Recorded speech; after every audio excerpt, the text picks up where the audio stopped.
So, welcome back to 3rd Age Reforged and to another battle replay, and this one, Sin of the Dark Cloud, one of the primary developers of the mod, was very eager for me to show this one. So this is going to be on the arena once again, of course, and this was the map that was developed for the recent tournament that happened.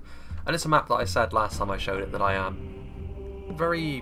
speak very positively about it because I do like the way that it is a largely open pitch battle, but there's a lot of interest to be had around the map. There's a lot of terrain features, there's trees, there's little hills that you can either march over, some of them you can, some of them you can't, a lot of opportunities to hide. Basically it's not just a flat square where primarily the way that you win is either to rush forwards and crush the enemy or go around the flank with cavalry. There's a little bit more to it than that. So it should be quite interesting. It is obviously, there's no real theme to this one. This is going to be entirely based around the quality of the game itself. So it's going to be quite interesting to see what's what. And we'll start off with the blue team when it comes to compositions, and of course with the player who sent me the battle replay, which is going to be Sin of the Dark Cloud. And he is persisting with Dorwinion, a rather interesting faction, because in spite of the fact they have a relatively small roster, they are fairly complicated to play, or at least make work.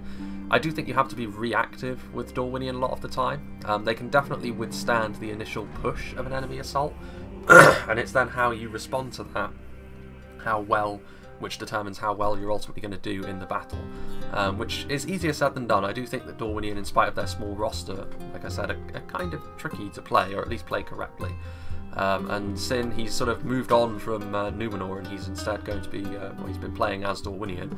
Numenor I think is slightly easier to play because they also have a small roster, but they're a little bit more straightforward, and they also have a lot more power up front, whereas a lot of Dorwinion's power comes from more fragile units, which are not quite so cut and dry in the way that you have to use them. Speaking of which, Morroquendi Stalkers. So, of course, the split between human and elven units is the key behind Dorwinion. The elven units are generally your damage dealers, the humans are generally your tanks. That's how it works. The Morroquendi Stalkers are horse archers, and elven horse archers are fairly damaging, fairly accurate, but they are also perhaps even more easily countered by foot archers, because generally speaking elven horse archers don't pack on the armour, with the obvious exceptions of the Lothlorien bodyguard unit and the Imladris horse archer. Morroquendi Stalkers though, not extremely heavily armoured, but good missile damage, poison arrows as well, as the Morroquendi have, which does give them a little bit more utility. I don't think perhaps the poison arrows are as useful on horse archers as they are on foot archers. You can perhaps rout off a unit of pursuing wargs maybe a little bit more quickly than you otherwise would, but outside of that, I feel as though the main event really is the damage they can deal with their bows more so than the poison arrows. He's got some lumbermen hidden away here, obviously one of the cheaper units that Dorwinion can have. They're hiding. Armour piercing is something perhaps that Dorwinion lack a little bit of, but at least cheap armour piercing, so I can see perhaps why he's brought them, but for the most part they're just going to be here obviously to make up the numbers. The main shock infantry unit for Dorwinion is of course going to be the Nandor Glade Guard, a unit which can also hide, but obviously has got that elven skill as well. An elven unit of this quality is obviously going to be better than the lumbermen just in front of them, but they're still very fragile. The Nandor units in general are very, very damaging. Big charge, big damage, but they're very fragile. So they can hide, and that is the way that they generally will mitigate missile damage onto them, but as soon as an archer unit zeroes in on them, they're not going to last all that long. So, you know, timing is really everything with the Glade Guard. Elvalin Vineguard, so obviously the spear variant of the frontline human units that Dorwinion have available to them. Good armour on the Elvalin, good shield value as well, a very tanky unit, but the spears and the infantry both are not very damaging. Even in class, spears like this, generally speaking, aren't very damaging, and the Elvalin are certainly no exception to that. They can withstand quite a lot of punishment, but don't expect them to give a lot of punishment, unless, of course, some cavalry wanders into their clutches. Speaking of which, we've got some Elvalin marksmen over here, a fantastic archer unit for getting involved in a skirmish fight with, because of their heavy armour. Again, the Elvalin armour in general is really the main reason why they are good at what they do. The Elvalin marksmen, in much the same way as other heavy archers of this type, however, won't win any prizes for the amount of damage they can deal. They are very much a long-term thinking unit, in the sense that you're supposed to whittle down the enemy skirmish line with them and try and take away their effectiveness with that, which it kind of depends on what faction you're facing, how useful that's going to be.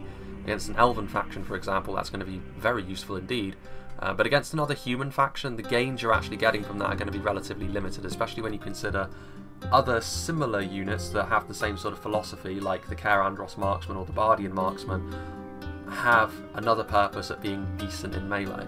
for their class, whereas the Elvalin Marksmen, not quite so much. But even so, still just as good at range. Keldrin River Patrol, cheap javelins, another way in which Dorwinion can deal a good amount of damage. Not a lot of money for them, they hide anywhere as well, so you're going to see the Keldrin River Patrol quite a lot for Dorwinion. A lot of their units that can hide, obviously Dorwinion's armies can look quite small as you're opposing them, but don't let that fool you, they've probably got quite a few units that are hiding in the same way that perhaps a Mirkwood would. Morroquendi Glade Masters, speaking of Mirkwood, a unit which they kind of share in the form of the Morroquendi Glade Masters, because the Elven King's Palace Guard are a very similar kind of unit in that they use those glaives. They're really, really strong in melee. They've got the anti-cavalry bonus, huge amount of damage, armor piercing as well. They're going to be one of those units which is going to be singled out though, if the enemy can do so, because of how strong they are in melee. But if you have them at the centre of your line, they can definitely do a lot of damage over a long period of time. Expensive though, as any unit of that kind is going to be. Morroquendi pikes in behind another sort of section of the Elvalin Vineyard, so Elven pikes are of course going to be quite effective. Not quite as good as the Imladris pikemen of course, but they are also, you know, less money to bring. They're also going to be one of those units which is going to be more easily focused on. Again, any of the Elven units, they're going to be the ones that the enemy is going to try and shoot with their missiles. And the Morroquendi pikes certainly, because they definitely offer a little bit more rigidity to the already pretty beefy Dorwinion front line. And then just in behind them, the Elvalin Hammer Guard as well, a unit of what is effectively bodyguard tier maceman, I mean, you know, Warhammer, but a shielded armor-piercing line infantry unit of the bodyguard tier. Not a lot of these units in the game, honestly. The only one that comes to mind off the top of my head is the Helmhammers from Rhudaur. And Rhudaur are a completely different kind of faction, where infantry, you approach the infantry a little bit more differently. Whereas with Dorwinion, the Elvalin Hammer Guard are going to have probably quite a few other infantry units that they can bounce off of. And the armor piercing, again, is going to be useful, especially in conjunction with the very defensive-minded Vineyard. And finally, at the back, of course, the Morroquendi Glade Lords. They're a very versatile unit of knights, honestly. Outside of the Gwythi Myrdain from Imladris, they're probably the best unit of all-round knights in the game, because they're tanky, they're quick, they've got a huge charge, they're really good in melee because of their elven nature, and also, unlike the Horse Lords of Ulmo, they do have that shield, of course, which sets them apart from the Linden variant. That's where the general's going to be as well. So that lucky human is going to be riding with all of these very highly trained elven knights. But yeah, Morroquendi Glade Lords are fantastic units of heavy Dorwinion cavalry. Then, the player in the middle is going to be Mr. Sneakman, playing as Rhudaur, ironically a faction which can be quite sneaky. He has got some Rhudaur clansmen on the front. They don't have the armour upgrade, but you don't necessarily need the armour upgrade, to be honest with you. The shield will do most of the work at deflecting missiles, and to be fair, the armour in melee isn't really going to get you too much. It will help, of course, but generally speaking, it's not going to make it so that you start defeating line infantry of a similar cost. But a pretty tanky front line, especially when you back it up with this amount of Rhudaur swordsmen. It's just a lot of hillmen that you're going to have to try and cut your way through. Eventually, if you have enough quality, you will do it, of course, but Rhudaur's primary aim is going to be to occupy your army and then use other means to destroy you with. So there's obviously going to be Blackwalt hidden over here, more Blackwalt hidden in trees, Berserker class units. He's gone for quite a lot of cavalry, the Franodine Nobles, which are of course a unit of knights that have armour piercing in melee. Don't have quite so much melee defense, and their armour isn't quite as good either. But the AP definitely gives them another edge, which, especially in conjunction with the javelins that the Colfell Maidens here throw, it makes Rhudaur's cavalry not all that easy to take down, to be honest with you. You can't just go in all gung-ho and try and brute force them away, because it's not going to work too well for you. You have to pick your engagements and try and catch them off guard, and then the lower defense of Rhudaur should start to rear its ugly head. Witch Realm Enslavers, obviously a really devastating unit of two-handed armour-piercing bodyguard units, and also some Etten Moor's Troll Hunters over here. Heavily armoured for Rhudaur standards, and those javelins are pretty damaging as well. And you can see that he's obviously got a lot of hidden units. Some Dunman Pikes are hidden back there. That's just about all we can see. Some Trollshire Axors in there, which are going to be a really useful unit, of course. Not armour-piercing, but a huge amount of base damage, which can be very good when facing off against the right targets. And finally, Engsvitz for the blue team, playing as the Realm of Mirkwood. He's got some Huntsmen of Amon Lank, which are very good spear cavalry in melee, but of course, as with all the Mirkwood cavalry really, not great armour values. Shields are not present, so they're obviously going to be very easily shot down from range. But if you can get them into melee, and if they're not being shot, they are very, very effective at what they do, because Mirkwood's melee defense is so good. The Bows of Emondwyr, similar story with them really as it is with the Morroquendi Stalkers. The difference is the Stalkers do have that poison, so it does make them arguably a little bit better. And also the Bows of Emondwyr's armour is lower, I believe, than the Morroquendi Stalkers, so they're also a little bit more easy to zone out. But as with any Elven Horse Archer, accuracy, damage, range, all going to be superior to the equivalent human units. The front line for Mirkwood, he has gone for some Hiri Peng, which obviously in terms of skirmishing with the enemy is going to be Mirkwood's best option, because they do have slightly better armour than your standard fare, but don't let it fool you, it looks better than it is, I think. They're still noticeably less on the armour than Lothlorien and Imladris, but they will still do a better job than most of the other Mirkwood archers, which of course get around that problem by hiding. Woodland Protectors in behind them as well, so Spear, Javelin, Hybrids, good for zoning out cavalry, good all-purpose unit for a field battle like this. And a lot of Spears of Emondwyr as well, so cheaper unit this. Elven Spears of course going to perform decently in melee against infantry anyway, so they're there as the line to try and defend the archers should cavalry charge forwards. Some Hiriek, which are of course heavier spears. They have the armour upgrade as well. Now the armour upgrade does make these units actually decently armoured. It puts them around the same sort of level as Lothlorien actually, but he hasn't done that for the Hiri Peng, so the archers may find themselves outgunned depending on who they're facing. Woodland Protectors back here, and then more cavalry, more Huntsmen of Anorlanc, and more Bows of Emondwyr, with the Elven King's Palace Guard in the middle, which of course we've already mentioned, the Morroquendi Glade Masters, a very similar kind of unit, the Elven King's Palace Guard. Again, armour upgrade, not here, but the Palace Guard is a little bit less imperative that you have it on them, because they're still very strong even without it. Now, who is he facing off against across the way here on the red team? Well, it's a fellow Sylvanel faction. Cad Bane is playing as Lothlorien, so in a skirmish fight you'd actually expect Lothlorien to be the victor here, but actually the way they've set up is a little bit different. He's got the Marchwarns of the Wood and the Spears of the Wood on the front, so he's gone for some slightly cheaper units once again on the front line, with some Lorenarn Spearmen on the flank as well, so some heavier spears there. Woodland Protectors, it's not going to be confusing at all if the two Woodland Protectors end up in melee with one another, because they look exactly the same for Lothlorien and Mirkwood. Lorenarn Swordmass is obviously really strong in melee, as most heavy elven swordsmen are. Watchers of the Goldenwood with their Silverthorns, Kindred of Caliborn and with their split-shot arrows. He's got some Lorenarn Spearmen and Marchwarns of the Wood over there. That's the next army. Karas Gladhon's Guardians over here, and a mounted force as well, Lorenarn Mounted Company and Riders of the Goldenwood. Probably the strongest unit of horse archers in the game here, the Riders of the Goldenwood. But interestingly enough, I think Lorien have gone for maybe a little bit more in terms of the higher tier, so they've gone for the heavier units generally speaking, and also less cavalry. So it'll be interesting to see how Mirkwood deal with that. I actually think Mirkwood, if it remains a skirmish fight, Mirkwood would probably end up winning because they've invested more in their baseline. Unless the Watchers of the Goldenwood and Kindred go forward right from the off, which I don't think Lothlorien will be too eager to do. People, generally speaking, will not want to throw those units in from the start, even if it might be the right thing to do. So I think Engsvitz may have won the mind games in the composition phase there. Narcissus is going to be playing as Khazad-Dum, a strong faction in the current patch to be sure, especially if they are able to dig in. Orc Hunters of Khazad-Dum sort of blocking up this little passageway here with some stakes. Obviously a good archer unit, and Khazad-Dum, they may only have access to the one archer unit, but it's still better than most of what Rhudaur are going to be able to throw at them. Khazad-Dum, of course, might be a little bit concerned with all of the armour piercing that Rhudaur can throw their way, but if it does come into just sheer brute strength in melee, then Khazad-Dum should be just fine there. 3rd Legion Infantry, they don't have the armour upgrade, but that's not going to be terribly important against Rhudaur, because obviously the armour is probably less effective because of all the AP. And the 3rd Legion Infantry is obviously going to be far superior to stuff like the Rhudaur Clansmen and Rhudaur Swordsmen, especially when backed up by other units. The 4th Legion Shield Guard here can obviously try and help zone out the Rhudaur Cavalry. Sons of the Fallen most certainly can, a really strong unit of spears, obviously. The Mithril Guard, which are 3 hit points, it's going to take even Rhudaur with all their AP a little while to chip their way through all of that. Some 1st Legion Pikes and some Sentries, probably the best targets back here for all of the Rhudaur Axe Throwers, if they can start throwing in, because the shields of the other Dwarven units will do a pretty good job at absorbing all of that. And also some Orc Hunters back here with some more stakes, so it looks as though, I mean, they've got like a ready-made fallback here. Maybe that's what they intend to do. We shall see. That would, however, leave their ally a little bit out in the cold, although he has deployed further back as a sort of safety measure against that. Y2K86 playing as Rhun, so speaking of AP, that's something Rhun of course do very well.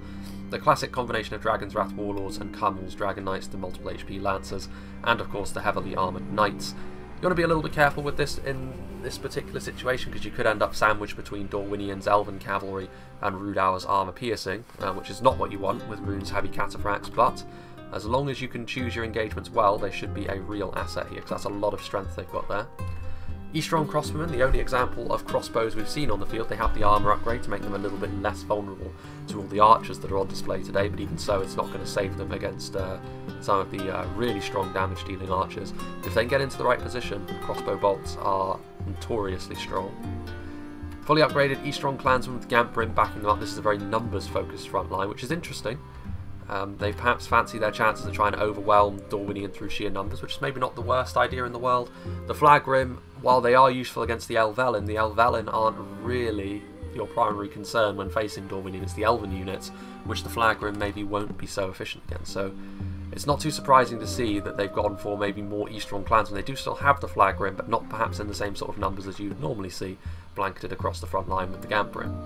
Scion Rim and Flagrim back here is sort of the secondary wave, and then finally at the back, to support things and hold the infantry together, we have the Carmel's Chosen. Multiple HP, shielded infantry. Excuse me. But, without further ado, let's begin.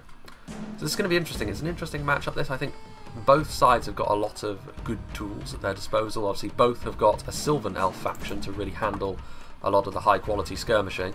Albeit I think Mirkwood are going to have the better of these initial engagements here, just because of the way Lothlorien have set up. Khazad-Dum against Rhudaur is a really interesting one, because both sides have got strengths over the other. Rhudaur, of course, have got all of their AP, but Khazad-Dum have really got a lot of advantages in melee just through sheer quality. And then you have Dorwinion and Rhun. Rhun, really good all-rounders with a bit of a focus on AP, and Dorwinion with their human-elven split, which is perhaps a little bit difficult to make work.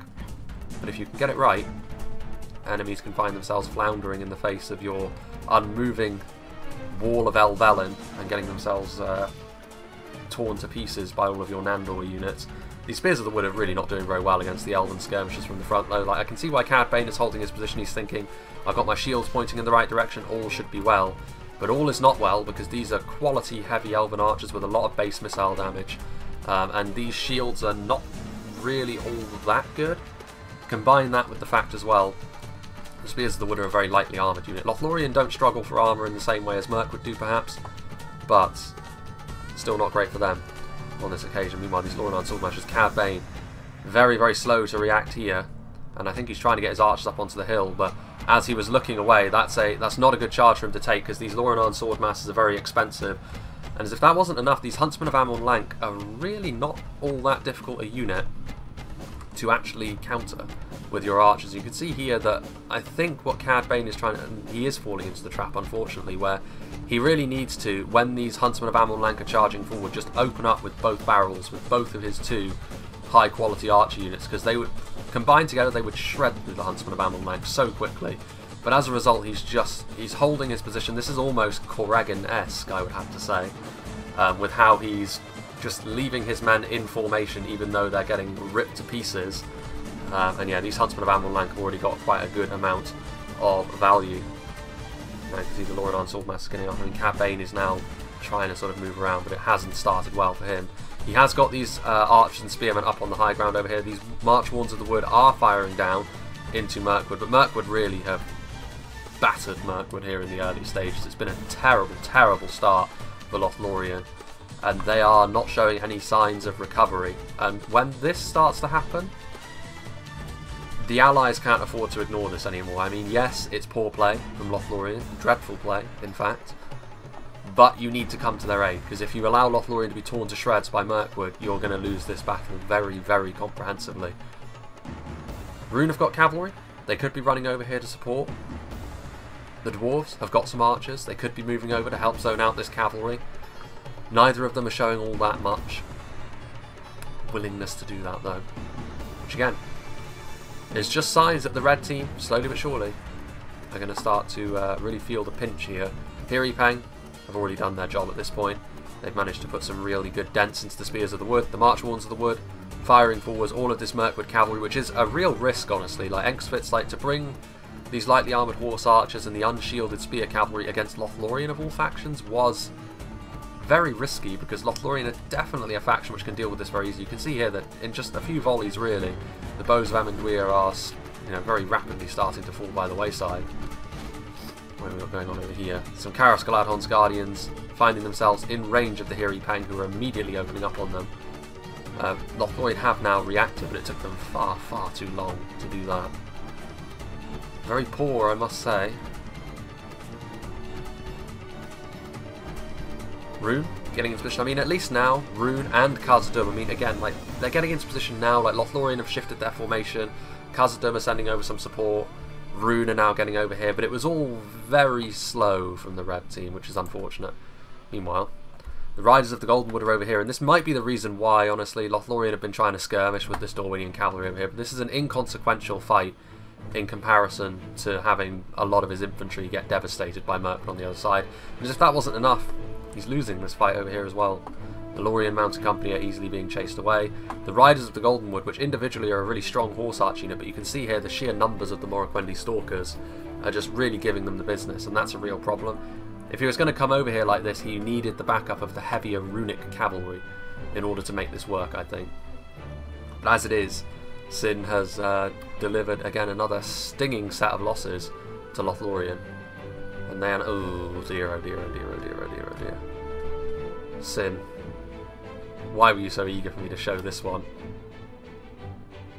This is like, how can I say it? It's like one of those old episodes of Tom and Jerry where he like constantly is stepping on the rake and it's like hitting him in the face.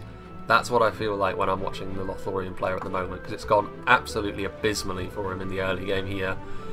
He's going to have to lean on his allies at this point. He's taken losses to the extent that it's not crippling for him, but no longer is he going to be able to carry the day all that much. He's going to have to rely on the heavy-duty nature of Khazad-Dum, which, to be fair, Khazad-Dum's archers are now in position. This is where Mirkwood's cavalry is at its weakest, because they're taking a lot of losses here from the Khazad-Dum archers, and a few more volleys of them. And that's going to be a lot of casualties inflicted on the Mirkwood Cav, but the Mirkwood Cav has already done a decent job for itself, to be honest with you. It's gotten some good damage off against the Lorien centre. At the very least, I think Enkswitz is going to break even here. Here's the three Riders of the Goldenwood after charging through the stakes. To be fair, like, these mistakes haven't really decided the battle all on their own, but they have certainly given the blue team the advantage here. You can see here as well, like, again, Lothlorien are struggling so much in this battle to really stabilise themselves, because now these Lorien Mounted Company, they're just going to be so easily kited around the map by the Morroquendi Stalkers. And if they get up to charge speed, they might actually get into the Morroquendi Stalkers here, which is actually a little bit unfortunate from Sin there, considering he doesn't really have anything else to concern himself with other than these horse archer units. It's a little bit surprising that he allowed them to get caught there. Morroquendi Stalkers are running around. I mean, they could be out of ammo, to be fair. Nope, they're not. I mean, with two horse arch units at this point, pincering the Lorien Mounted Company between them, that's going to be the end of the Lorien cavalry. There's a lot of money as well down the drain. The Riders of the Goldenwood are obviously very expensive, but the Lorien Mounted Company as well, for a unit of Lancers, they are really expensive. 4 figures expensive. And look at them start to fall by the wayside. When they turn their backs to one of the horse arch units, it's always going to be a bit of a problem. And the Stalkers are honestly not terrible in melee themselves. At this point, I mean, they've lost enough, the Mounted Company, that I think that's going to be that.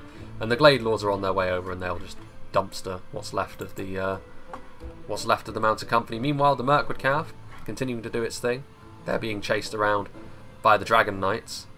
I mean, from the front, to be fair, the Dragon Knights are going to be able to withstand a lot of punishment here. The Huntsmen of Amon Lank, though, good in melee. Are the numbers here going to be too much for the Dragon Knights to deal with? I don't think so, to be fair. I think the Dragon Knights are strong enough to withstand that sort of thing.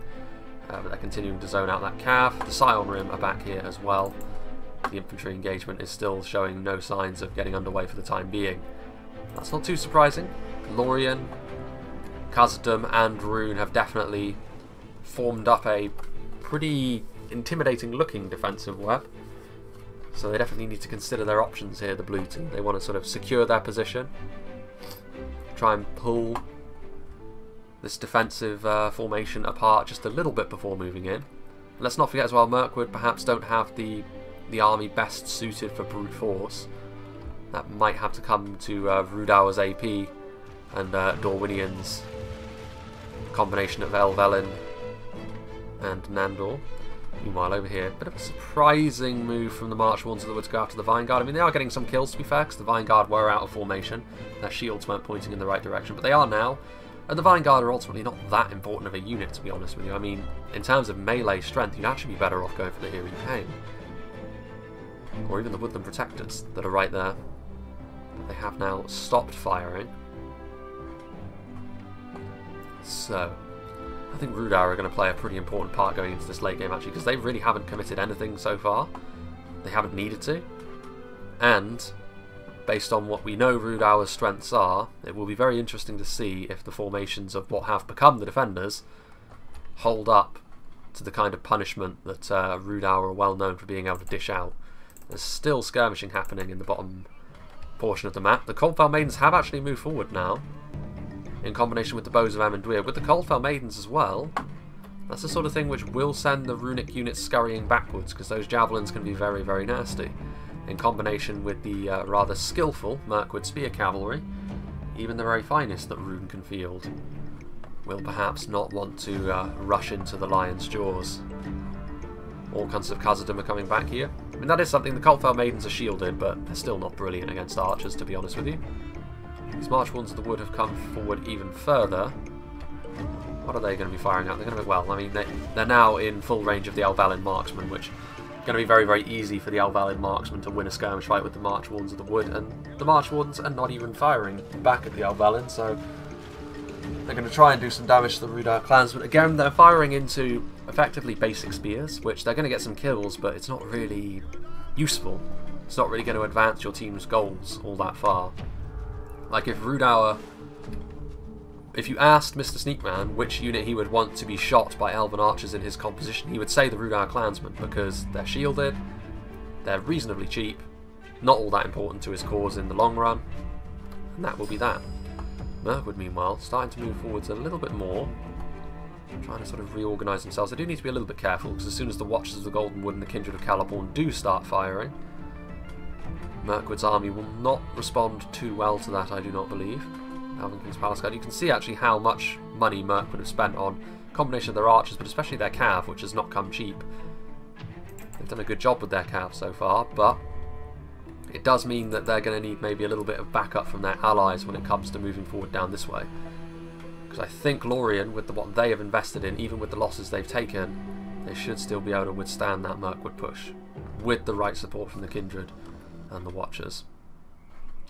Still these poison arrows.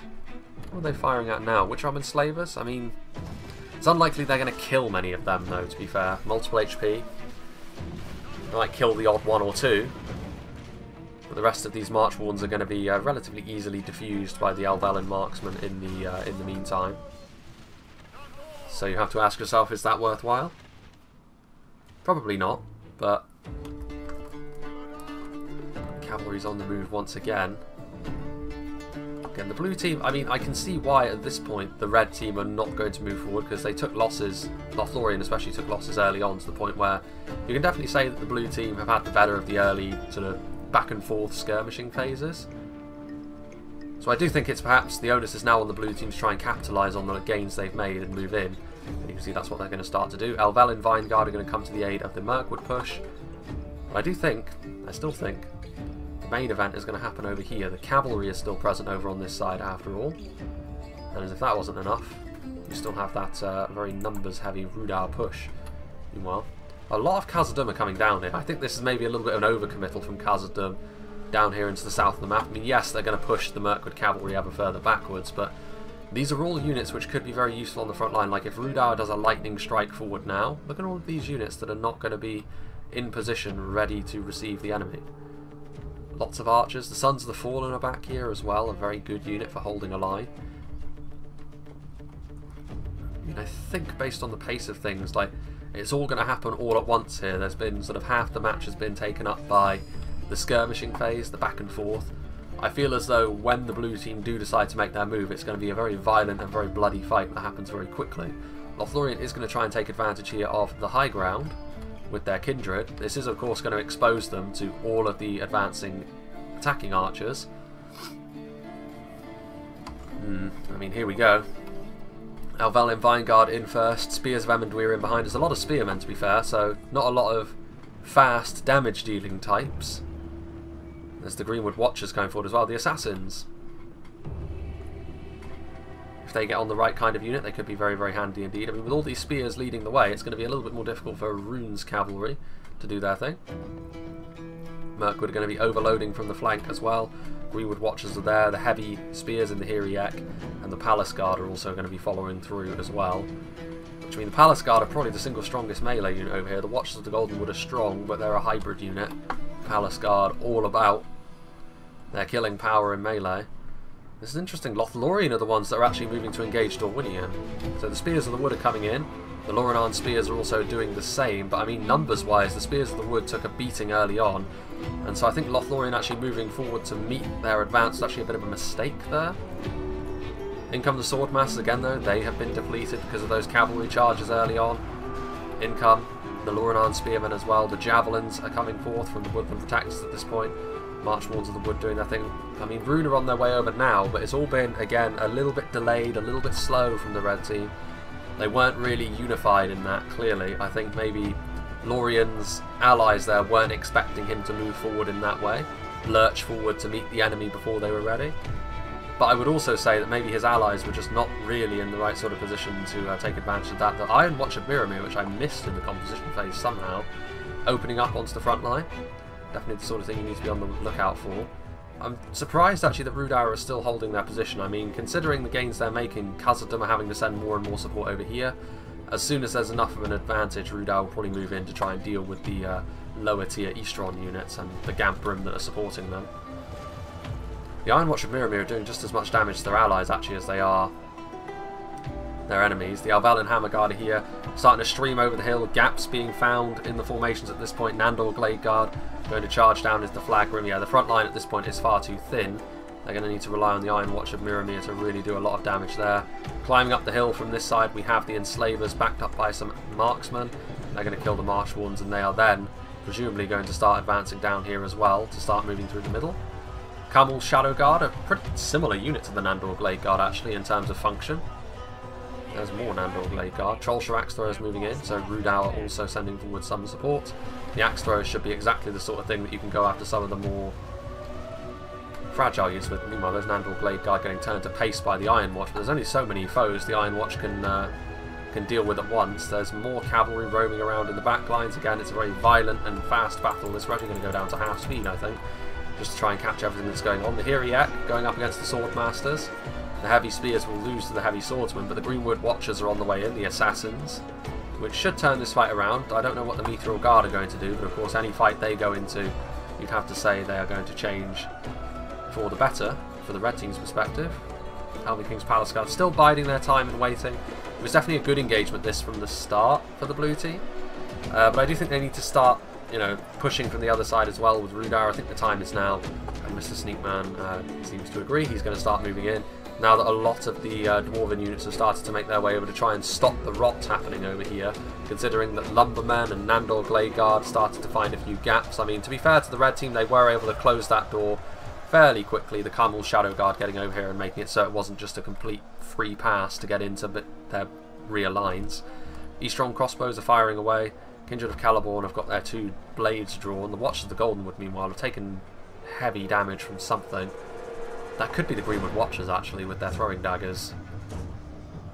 Meanwhile, back over here, Morroquendi Stalkers making a nuisance of themselves. Still, the front line. Flagrim doing their best. They'll do pretty well against the Alvelin, but more and more they're going to be facing off against the more lightly armoured targets from Mirkwood.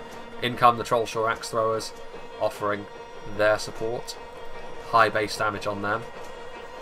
So they'll do pretty well against the lighter Lorien units in particular. Spears of Emondwyr getting shot by the crossbows. I think maybe the Greenwood Watchers would be a better target. They're more expensive, more damaging as well, pulling out those daggers. And the daggers are continuing to fire. Over here, red team actually gaining the upper hand. The quality of the dwarves on the front line is now starting to tell with the 3rd Legion Infantry, the support as well of the Iron Watch. It's a bit messy because they're getting friendly fire as well, but there can be no doubt that they're having a positive impact on the front line for the most part. Lorenan Spears have also pushed forward into the Trollshire Axe Throwers, but they're probably going to be finished off by the Morroquendi Pikes, to be honest with you. Forward comes more Alvelin and Witch Realm. Here we can see Rhudaur are now making it to the front line. Eastron Clansmen going to be backed up by Gamprim. The red team, forming up their defensive perimeter, actually has gone pretty well for them up till now, considering the losses that Lorien sustained early on. Rhudaur swordsmen marching in. There's also the numbers that Rhudaur are going to be bringing to the table here are going to be a little bit of a concern. because Rhun have also gone for a more numbers-focused approach, but a lot of the reinforcements have been cycled off onto the other side at this point, which I think could be a bit of an issue. Rhudaur Axemen are coming in as well, obviously with their big AP values. The armour upgrades for these strong clansmen are not going to be all that useful. You can see they're actually shaken now. The rear lines have also been compromised, with Witcher-Elven slavers in behind the line. They're getting pelted by the Silverthorns. The split shots are also doing their thing, firing into the Alvelin marksmen actually. Iron Watch is still back here. There's still reserves back here that can be committed as well. Orc Hunters, there's still skirmishing going on in the backfield as well. Still the Mirkwood cavalry is proving to be a real thorn in the side of the red team. The Dragon's Wrath Warlords have been isolated and destroyed. The Dragon Knights are over there, still at largely full strength actually, but just one unit of cavalry. The Warlords, you know, destroyed. The Scion Rim are nearby, but the more of a cavalry advantage you have, the more that the gaps that open up as the battle goes along you're going to be able to exploit. And the Huntsmen in particular, saw earlier on, they've got a pretty decent charge on them. They could be a real difference maker as this battle goes on. March Wounds of the Wood. Poison Arrows, I don't think you're going to break Enslavers. Shadow Guard getting given the business there. Meanwhile, these dwarves doing very well on the front line. I think the addition of the Morroquendi Glade Masters might change that. To be fair though, Glade Masters are a little bit isolated over here at this point. And again, this does factor back into the fact that Mirkwood, they didn't have the most upfront strength, so when they move forward here, they and Dorwinion, there was always going to be a bit of a limit on what they could achieve here. I mean, they do still have a lot of support in the back here, throwing daggers, throwing axes, a lot of units like that. I mean, Greenwood Watchers, nice to see them. Like I said, you don't really see them all that much because they're quite a specialist kind of unit. They're doing pretty well here. I mean, those Lorwinion Spearmen there, taking a lot of damage. They're pretty poor at taking damage, mind you, and with all these arrows coming in, they're doing some good damage there to the Lorwinion Swordmasters, but certainly over on this side of things, the red team, if they wish it, have a good advantage that they can lay down here. I mean, they've got the Karas-Galadhon's Guardians and Mithril Guard. Moving into this position, however, could be a little bit more dangerous because all of these throwing daggers and axes are going to do a lot of damage to them as they try and move through them. But if they can catch them in melee, it will be pretty nasty. Dragon Knights charging in. They need to be very careful, actually, because they charged into an area that has stakes. We've already seen one unit of high-tier cavalry succumb to the power of the stakes. Let's see if that happens once more. This Rhudaur assault on the front line, meanwhile, going well initially. That will change with the arrival of the Dwarven Pikemen. The First Legion especially, of course, will do massive damage, but even the sentries are going to be very effective in this situation, so a large amount of Dwarven Pikes, which should actually stem the tide here, especially with the addition of the Carmel's Chosen over on this side. Rhudaur Swordsmen not really going to be up to the task of bringing Carmel's Chosen down. Still some Ettenmore's Troll Hunters back there, which probably need to start making their way towards this part of the battle. Rhudaur Axemen are over there as well. So actually a relatively even fight over here, which is interesting. Could it be that composition is going to let the blue team down here? That would be a bit of a turn-up, to be honest with you. Trollshore Axe Throwers still trying to do their thing. I mean, you can see here now the dwarves are losing to the Morroquendi. The Glade Masters doing their thing. It's going to be a fairly Pyrrhic victory though. The Greenwood Watchers are in and around this area as well, starting to do their thing, getting into the Iron Watch. Just making a nuisance of themselves, mucking up the lines, making it so it's a little bit more difficult to organise things for the red team. Flag Rim, fighting hard on the front line, but the Palace Guard are going to give them the business. Still the Watchers of the Goldenwood back there a little bit depleted at this stage, but now the arrival of the Glade Lords, very, very timely indeed, and unfortunately as well, actually, the Dwarves pulling back there. That's a bit of a mistake, I think, because the Sons of the Fallen pulling back has allowed the Glade Lords into the soft, vulnerable underbelly of the red team's units. I mean, they're going to probably take a real beating here from stuff like Crossbowman. But I mean, the damage that Sin could do now, because the Sons of the Fallen didn't hold their ground, could be pretty significant, to be honest with you. I mean, it depends on what sort of targets he chooses and what sort of charges he gets off, but he's taking quite a lot of damage there from the Orc Hunters. There's still the small matter of the Rhudaur Cav as well, which you can see in the distance over there. Probably going to go around the cliff, or the hill I should say, and start doing their thing. In come the Hiri Pang, decent in melee as well, of course. That's where the Elven units do have a nice advantage. Keldrin Patrol are hiding. I mean, this is the thing, like the blue team have conserved their resources quite well. They haven't just thrown everything in unthinkingly. They've moved in. Like, this is a wave-based attack done correctly, I think. You know, big, substantial waves, rather than just individual units filtering into a meat grinder. Blackwall's heading to the front line. I mean, at this point, like, I do actually think this defensive line is going to be just fine with all these Dwarven pikes. Maybe this section over here is the one that's in danger because the Black Bolts are going to head around it. The Rhudaur cavalry is going to come around from behind, however, as are the what remains of the Mirkwood cav, and of course the Morroquendi, which is still around here somewhere, I believe, unless they got trapped by the Dragon Knights, which are being used largely defensively, out of necessity really, because it's the only fast mover they really have left at this stage. Where are the Glade Lords? Surely they didn't die. They're more resilient than that, surely. Stalkers are over there. Where are they? Well, there goes the Rhudaur general. Chopped down by a dwarf and an Easterling.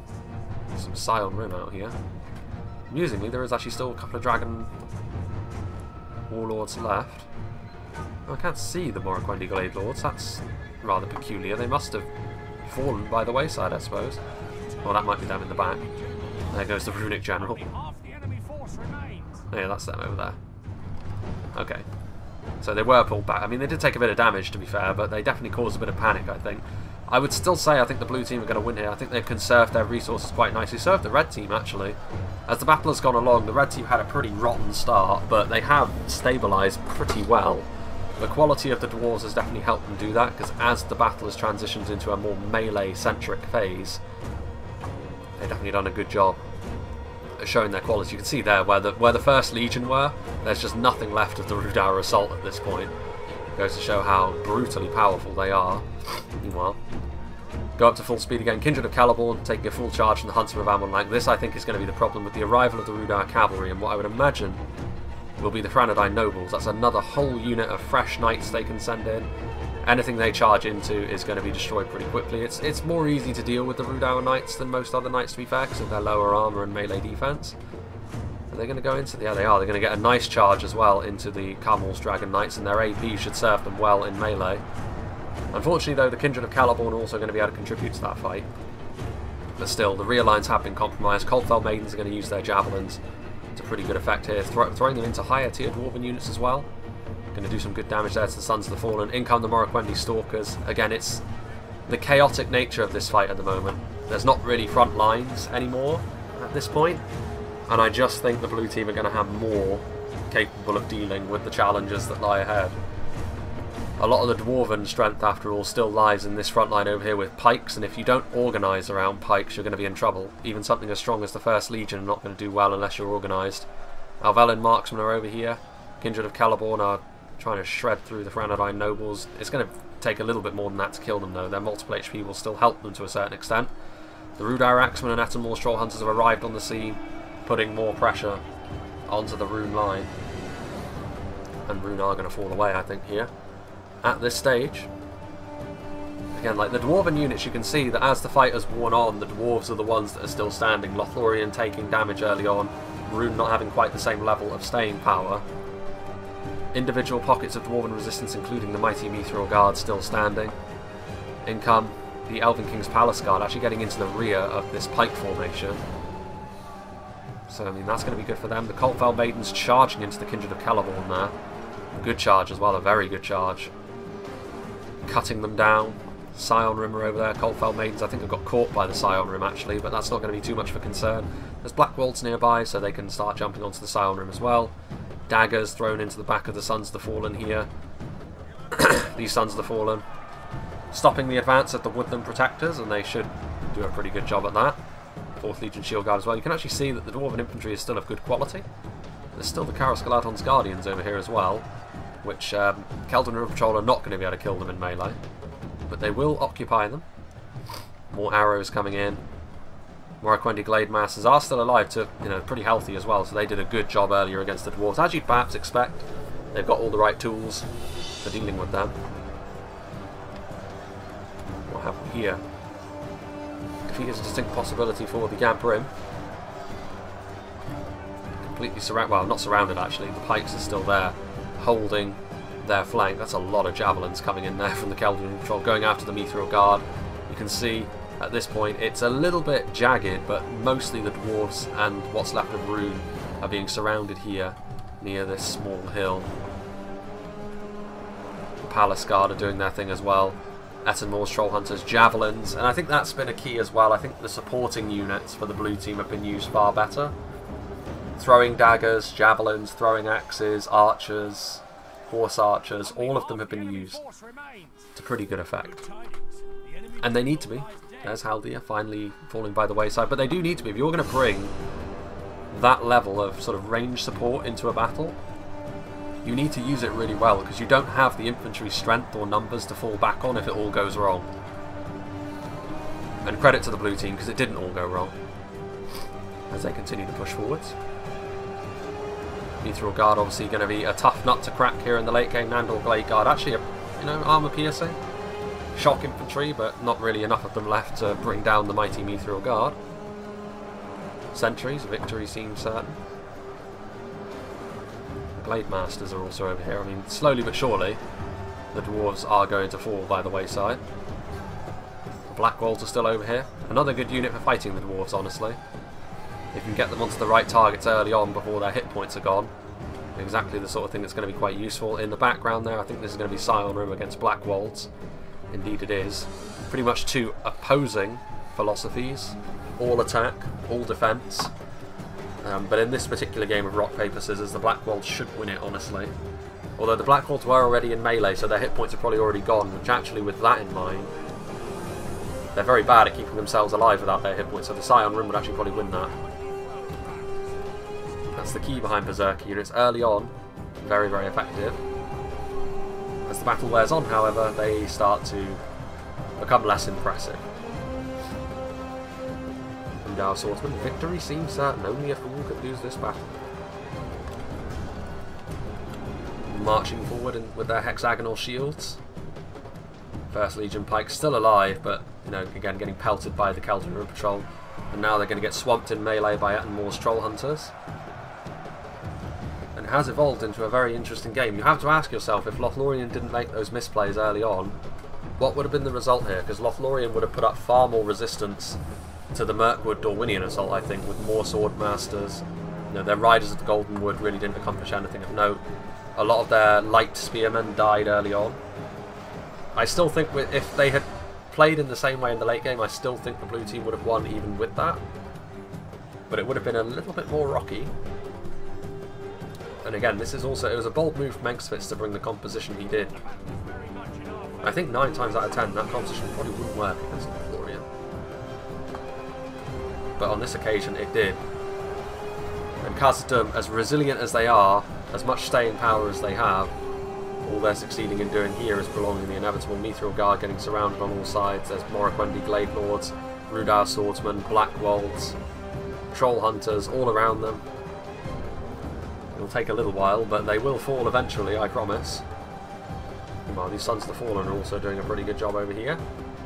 Another unit that Khazad-Dum have, which is seemingly invincible until you start to gain the upper hand in the fight as a whole, and then you can start to surround them. Dunman Pikemen. Obviously they were introduced to some real pikemen in Khazad-Dum's offerings in this battle, but they're still alive, to give them their credit. No Granadine pikemen today, which are a unit I definitely approve of. Cheap pikes, though, a good way to get some good value for money. Still the Morroquendi left alive. There go the Mithril Guards, swallowed whole by Black Wolves and Troll Hunters. And it's going to be the Sons of the Fallen, actually, which are going to be the last unit left standing. Still some Hammer Guard in there as well. One Hammer Guard, I should say. So he's been getting stuck in. Again, armor piercing useful against Khazad-Dum, but it takes more than AP. Still marksman, so on this occasion, there goes Balin. Killed by an elf of all things. The dwarves won't be too pleased with that. Glade Master charging into the back, so yeah, that's the kind of unit you need to send against something like the Sons of the Fallen. That's what will do your damage.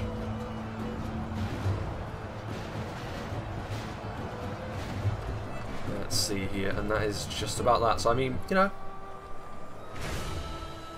yeah, just over the 10% mark to be fair, but a lot of that I think has to do with what happened to Lothlorien earlier on.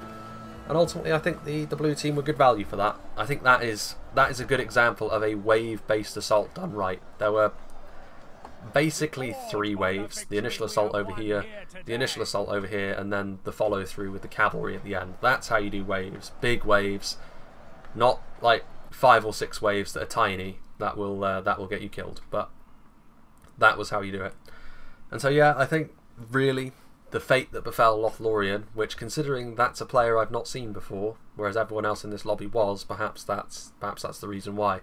But the fate that befell Lothlorien was what ultimately decided this fight, because the red team actually did give a good showing of themselves when they dug themselves in, as you'd expect from a team which anchors itself around Khazad-Dum, to be honest. But they weren't able to recover from the early momentum that the blue team were able to gain. And I would also say that I think the compositions of the blue team were high risk but high reward. I think that Rhudaur had a fairly typical army for what they have. Dorwinion as well, you know, perhaps a little bit more Elvellyn than Sin normally goes for. I feel as though, you know, when I've seen him play, that it's kind of difficult, because like you go for like a 50-50 split, or you can go 60-40 one way or the other, so it's not a huge difference. But I think that was fairly typical. I think Engsfitz was the one, however, that went for the high risk composition, and it paid off, because normally all that lightly armoured Mirkwood cavalry would be fairly easily dealt with by Lothlorien, but most players will make the mistake of refusing to use their high cost units early. And so perhaps that's a reasonable assumption to make, that if they've gone for the Watchers of the Goldenwood and the Kindred of Caliborn, they're not going to use them early on, even if your cavalry is starting to tear them to pieces. They just will obstinately refuse to use them until the late game. It's a mistake that many people make, and that was certainly the case here. The bigger mistake, though, I think, was just allowing those units to be charged and not budging, not moving until it was too late, and obviously charging through the stakes with their Riders of the Goldenwood. He should have kept his cavalry closer to Rhune's cavalry and moved them as a unit. Then they would have been a very dangerous force to try and deal with. As it was, a little bit... there's definitely room for improvement there. I think Khazad-Dum did well, but it was a very by-the-books performance from Khazad-Dum. They dug themselves in, you know, used their front line, and then tried to support with some of their tools. But they ultimately needed a little bit more help from their allies to do that. Rhun did what they could, but I think the matchup against Rhudaur for them is kind of a tricky one, because they can't really leverage their AP to a huge extent. And the Eastron clansmen were never really going to be the answer against Rhudaur here. They could have been against Dorwinion, but not so much against Rhudaur. Let's see what did the damage for Dorwinion, though. Stalkers did well. I mean, 115 kills. Quite a lot of that was on the Lothlorien riders as well. They were isolated and destroyed. The Elvellyn did very well for themselves. The Hammer Guard, the AP, came in very useful, especially against the Dwarves, I would imagine. The Vine Guard, they just did their job as they will normally do. You know, they're really there to hold, not to get kills. The Glade Masters did very, very well. I mean, in comparison to the Hammer Guard, they're going to be better at keeping themselves alive in melee because of their melee defense. Hammer Guard, of course, have got those shields, but that was less important here because the main projectile that was coming their way on that section of the line was the Iron Watch bolts, and obviously a shield is not really going to make much of a difference in that case. Hammer Guard, we've already talked about. Marksmen did very well in the skirmish fights. Glade Guard, differing fates depending on whether they were being shot or not, as is normally the case. And the River Patrol were obviously committed later on to really hammer home the victory. So, yeah, big thank you to Sin for sending this battle to me. It's a good representation, I think, of what I've already mentioned with the whole wave-based assaults. Obviously, you know, I don't really need to talk too much more about the Lothlorien player and why, you know, there were some mistakes in there. And yeah, I think composition is always going to be key. A big part of the battle is always going to be picking your army, after all. And yeah, I think it's not the be-all and end-all, but I do feel as though the composition, the whole thing with compositions is something that you can talk about quite a lot, I think, but ultimately it's quite hard to sort of hammer down like this is the composition you should go for, or that's the composition you should go for against this, that and the other, because it's a very multifaceted game actually. The Medieval 2 mechanics have definitely shown that. So it's definitely not cut and dry, and compositions is one of those things that I can't really say like this is a good army that you should bring to all sorts of situations, because if I were to just look at the compositions of this battle from the start, I would be worried for Engsfitz, but he ended up making it work. So again, it's something worth considering, I suppose. But yeah, like I said, you know, still the matter of that channel update, which is sort of looming on the horizon. I won't keep banging on about it, but it is something which is going to be happening probably around this time next month in July. I think that would be probably when I know what's going to be happening in a little bit more detail. As for the channel content, again, like I do feel as though I'm still in sort of a semi-rut. Like I can keep doing this content for us, you know, for a while yet, obviously, but you know, I just feel like something's missing, something more needs to happen. But of course, if I try and make something different happen, it's time that I'm not spent doing the content which I know works, which of course is what people want. You know, and if I do something else and people don't like it, they'll say, why didn't you do Third Age? And then I'll get bummed out, and then I'll go back to Third Age, but it won't be quite the same. You get the point. You know, it's one of those things that I'm thinking about, but ultimately I feel as though, like with most times in the past, I'll end up thinking about it and just deciding to carry on as is. But yeah, I mean, it's just one of those things, I suppose. So yeah, big thank you to Sin, big thank you to all of the players that were involved in this replay. Hope you enjoyed this, and I hope you will join me for whatever is next.